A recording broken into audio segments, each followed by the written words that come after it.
pastor. I lead folks in traditional monastic practices. That reading is a way of that. And I have a lot of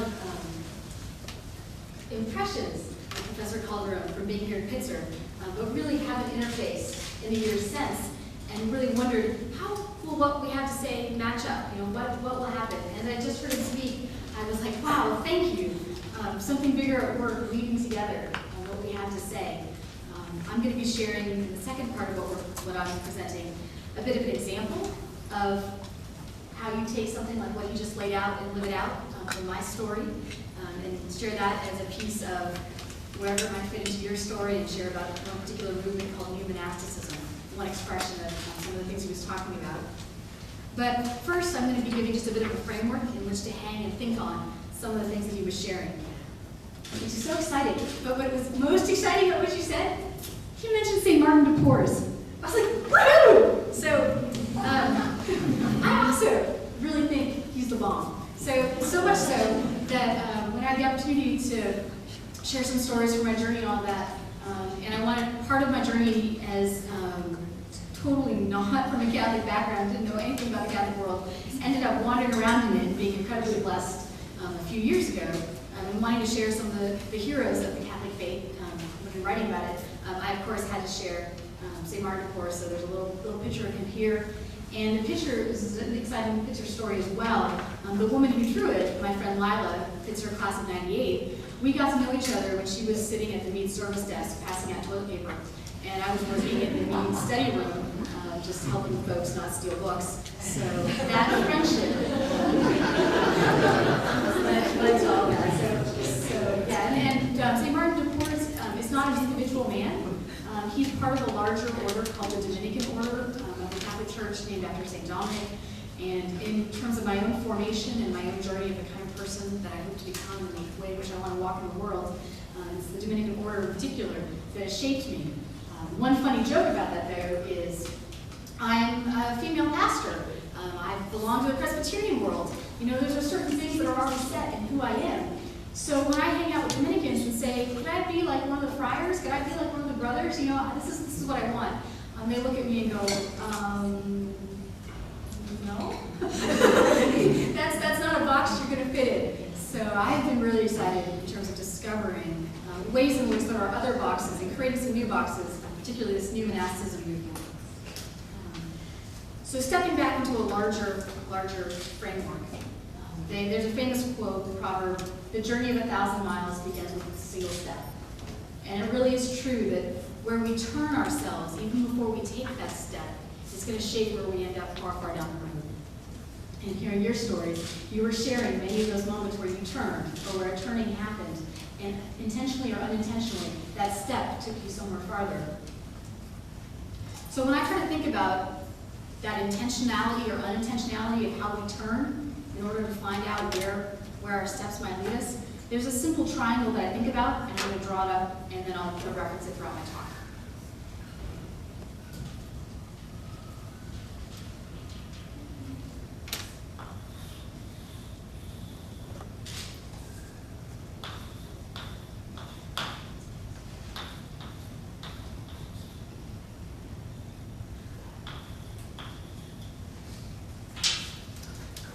Out, up, in.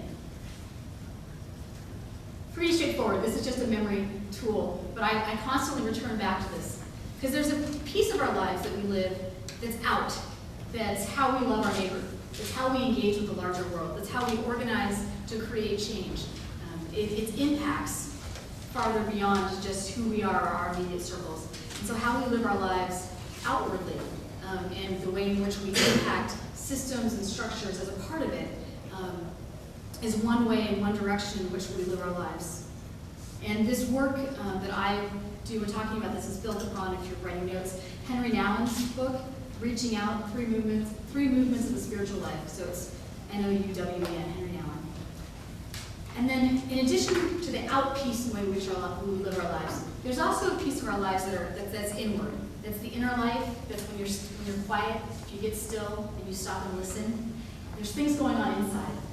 Happy, sad, wondering, questions. There's a whole life that also not just happens out there, but that happens in here. And generally, most folks, and if this is not you, please just extend some grace to me, they have a sense that there's something bigger and larger that isn't necessarily seen, but it's more than just what's out there or in here. There's something that's happening upward.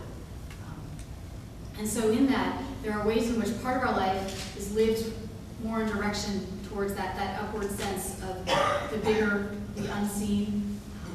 For me as a Christian, the Christian story helps form how I see that. And then there's a piece that's that inward, what's going on here, and that piece that's outward. So these three places of where we live our lives and how we interact with the world, they shape which way we turn. They shape the direction in which we take our steps. And often what will happen is, instead of having this perfectly balanced triangle, there'll be a part of us for a season that's all focused on the out, that's all pulled up over here. Or there's a season where it's really our inside life that really needs our attention and our care. And that's a really good thing. When we get pulled in one of those directions, if we get pulled in a direction of, you know what, let's go organize for the day laborers of Mona, let's mobilize and make this outward change happen, part of you gets bigger, part of you gets larger. But when that happens, when that out piece gets pulled out, well, there's probably also a piece in some of my work in loving and serving the neighborhoods that I'm in, particularly I'm now in Pittsburgh, I need to go back and say, ooh, I am tired. I'm getting worn out. My inner life needs some attention. Like, I just need to rest, I need to recreate, I need to enjoy, I need to restore. And there's a way in which some of that will happen in the inner life. And when I'm trying to make sense of the world, when horrible things are happening, and I'm not clear, like, what is the story in this? Like, what is the bigger picture? For me, that's a piece where feeding into my understanding of what's happening with the bigger unseen, with what's happening upward, helps put that right orientation. So I find no matter which way I go on one of those triangle corners, if I pull at any one of them and start going in that direction, it opens up defining moments and turning points for the larger part of my journey. So what are some of the steps that I've taken? Very briefly, in the up direction, starting there, a particularly defining moment was when I was 12 years old and I was at this church event. Now, I don't come from a churchy family. I come from urban California, post-Christian. I just don't, whatever. But something in me stirred at that point. I was like, I'm at this churchy thing, and And so I decided I wanted to find out if God was real. And I'm 12 years old, and I'm like, I want to find out if God's real. Something in me is prompting that. So I started going to church, I started reading scripture, I started talking with God, and you guys all know, fast forward, something happened along the way. I've even become an institutional church person, which is a little scary for me because I'm hesitant of all institutions and really want to be a part of the revolution. But that was an up pull on my triangle.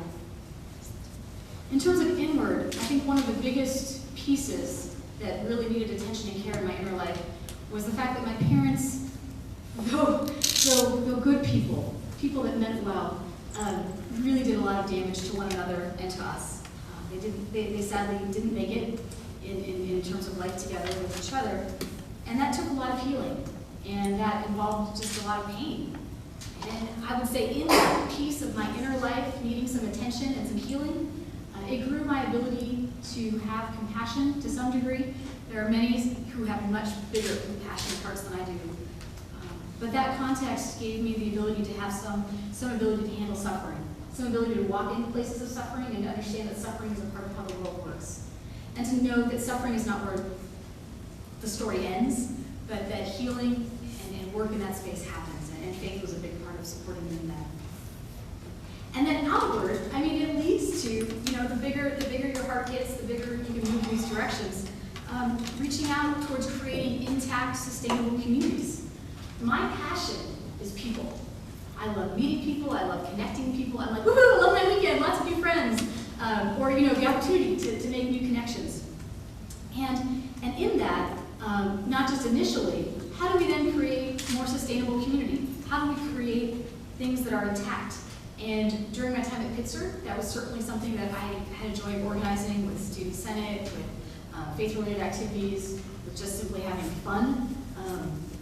And now, since then, I'll just fast forward. This venture that I'm a part of in Pittsburgh is part of a larger movement called New Monasticism.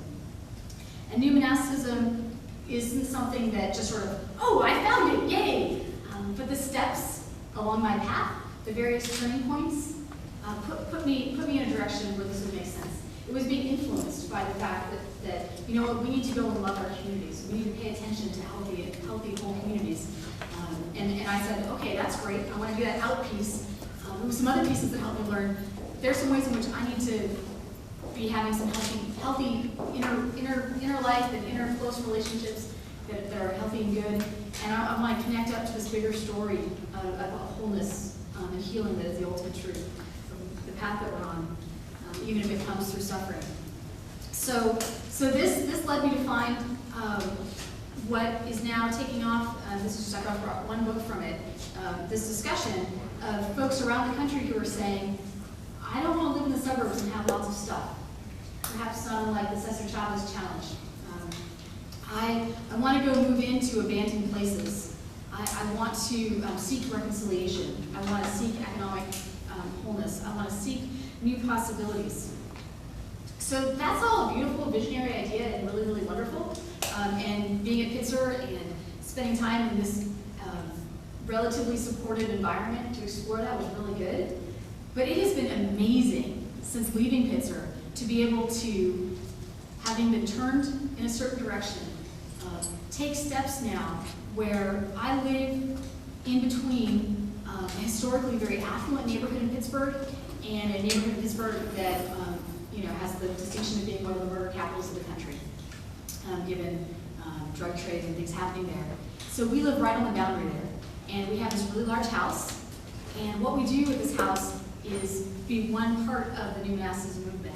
For all the folks that move in with their friends and say, we're going to make this work, let's have a great time being community and changing the world, a lot of those are not sustainable. A lot of those fall apart within a few years. Some have lasted a long time, but often the people, personalities, their visions are greater than the need to just wash dishes. So what we're doing in service of this movement is creating a space where folks can come for a year and get trained and be developed in how to do the day-to-day in the trenches kind of life that isn't just, for me, the sample and the experience that I had at Pitzer that ruined me, I think, for most normal pursuits, and gave me the ability to say, well, let's really make this real. Let's do this, and not alone, but in connection with community. So in terms of some of these 12 marks of the New Monasticism, in terms of some of these markers, or these identifiers, some of the vision towards where we're going, a real belief in sharing economic resources, a real belief that geographic proximity matters, walking, even being able to farm locally, which in some ways none of this sounds that radical if you were living 100 years ago, but for so many now, relearning that is, it's amazing. It's like, okay, let's teach you how to plant some seeds, and they can grow, and you can do this right here in our yard. It'll happen. That it's not always flashy, large actions, and that care, creation, and intentional formation as us as Christian communities in the Christian story, in that sense of the world. So that is just simply one example of the culture that Pitzer helped form in me. And I was just really thinking about, well, I can share my story. I'm really honored to be here. But I know that in this room, there are far more stories of adventure and pursuit of journeys that have happened because of turning at Pitzer or turning at other points in your life. And I thought, particularly as we go into some time of conversation, this might be an opportunity to think through what steps, what points of decision have there been in your journey. You've heard two of ours, or two of us share some of ours. And then to think about, particularly even while we're here at Pitzer, what were those places? What were those ways in which you turned? And then as you look ahead, where do you see your steps going? Where are your steps taking you? And I would just invite you to have that gift of this time to say, let me think about that. And if your triangle is feeling a little out of balance, whichever direction you might find yourself in, what might you be able to put into your life or take out of your life that might allow you to continue to grow and become more and more someone who walks well in the world.